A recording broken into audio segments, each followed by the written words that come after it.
गाँ से समुंडे तू बसी अछु ना तोर ग्राम देवती विपदे आपदे घंट घोड़ाई रखु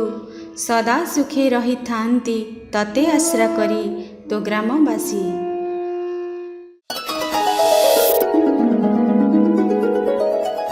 आपण माने देखुछंती विलेज विजन टीवी मो गाँ सब गाँ का भारी सुंदर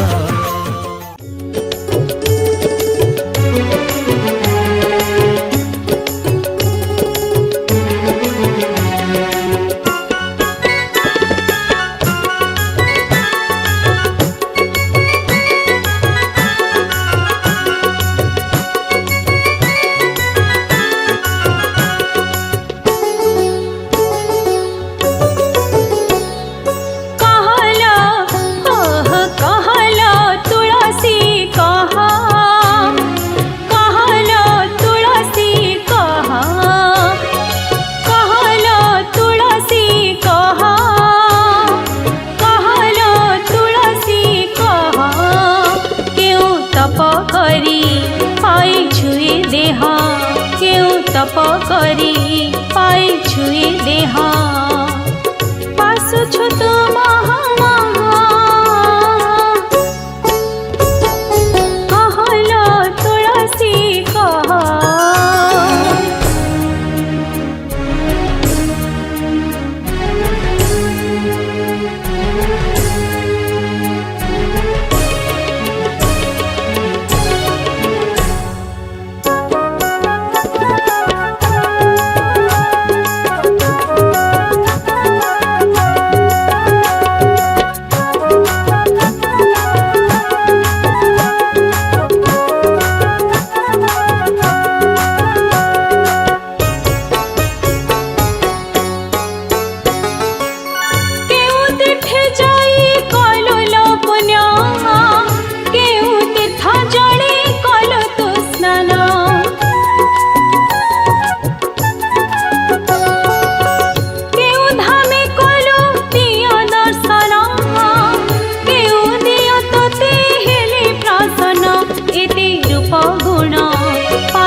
अछु तुही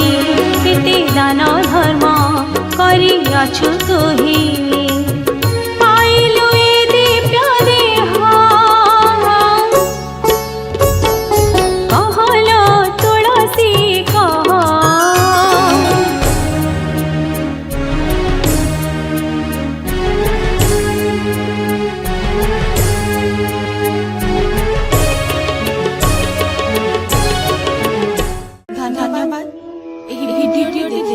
लाइक शेयर कमेंट करथिबारु आपने विलेज विजन टीवी मो गाँ सब सुंदर गाँ का भारी सुंदर।